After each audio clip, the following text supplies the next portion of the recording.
गल्लीतली भाषणं बंद करा, दिल्लीची भाषणं करा असं म्हणतात देवेंद्र फडणवीस। विकास करण्याची ताकद संजय काकांमध्ये आहे, ती इतर कोणामध्येही नाही। संजय काकांना मत म्हणजेच मोदींना मत असं देवेंद्र फडणवीसांनी सांगलीत बोलताना म्हटलंय।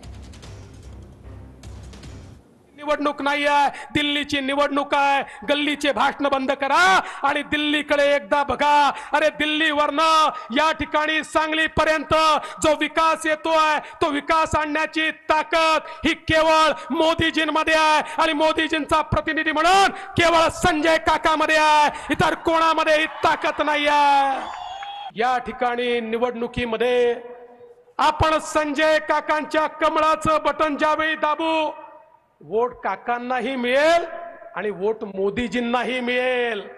अन्य कोणाचं बटन दाबलं तर वोट राहुल गांधींना मिळेल।